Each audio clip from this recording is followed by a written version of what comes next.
Arestado ang isang DILG Most Wanted person sa isinagawang operasyon ng Manila Police District Women and Children Concerned Section sa lungsod ng Maynila. Kinilala ang akusado sa alias ng Tomtom, 27 taong gulang at residente ng Manawag, Pangasinan. Ayon sa otoridad, isinagawang operasyon pasado alas 8 ng gabi noong May 13, 2026 sa kahabaan ng Mel Lopez Boulevard sa Tondo, Maynila. Kaso na yan, galing sa Manawag yung warrant niya. Pero nakalist yan sa most wanted person ng DILG list, national level. Yung akusado na gabi na noon, mga 7:20 p.m., tinawag niya yung bata. Pagkatapos niyang tawagin, hinila niya at saka niya ginahasa. Pagkatapos niyang gasahin, pinagpupukpok niya, pinagsusuntok niya at saka niya iniwan yung bata. Nadakip ang akusado sa bisa ng warrant of arrest para sa kasong rape na inisyu ng 1st Judicial Region Branch 16 noong September 15, 2022 at walang inirerekomendang piyansa.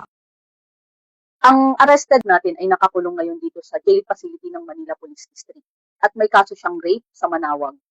Nung nagpunta kami doon nung nakaraang linggo, maayos naman yung bata, ganun pa rin, pangiti-ngiti kapag kinakausap mo. Hindi natutulog ang hustisya.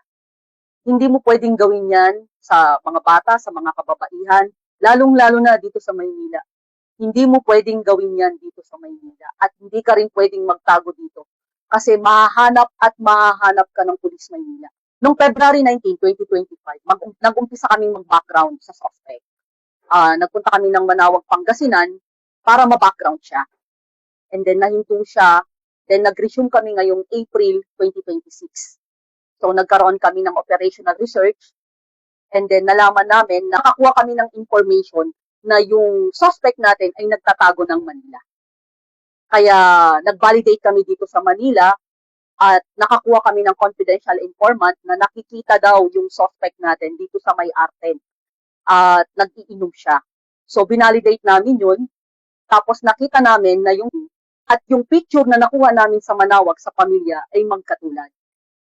Sinend namin yung picture niya doon sa biktima at na-identify naman ng biktima na siya talaga yung nanggahasa sa kanya. Kaya in-effect namin sinerve namin yung warrant of arrest niya. Naging matagumpay ang operasyon sa tulong at koordinasyon ng MPD sa mga tauhan ng Manawag Police Station at Pangasinan Police Provincial Office. Kung may mga biktima pa itong accused natin, huwag po kayong matakot. Magpunta po kayo sa himpilan ng pulisya, magpunta po kayo dito sa Manila Police District. Sa ngayon po ay nakapiit po yung ating akusado dito sa Manila Police District. Ang Manila Police District po sa pamumuno po ni Police Brigadier General Arnold Santiago ay lagi pong bukas ang himpilan ng Women's and Children Concerned Section. Ano man ang inyong nararanasang pang-aabuso, lalo na sa ating mga kababaihan at sa mga bata, ay handa pong tumulong ang aming himpilan. Bagong PNP para sa bagong Pilipinas. Serbisyong mabilis, tapat at nararamdaman.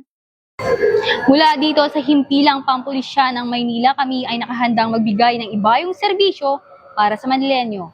Ako ang inyong Police News Network Correspondent, Patrolwoman Princess Zara L. Reyes. Alagad ng batas, taga-taguyod ng Balitang Pulis.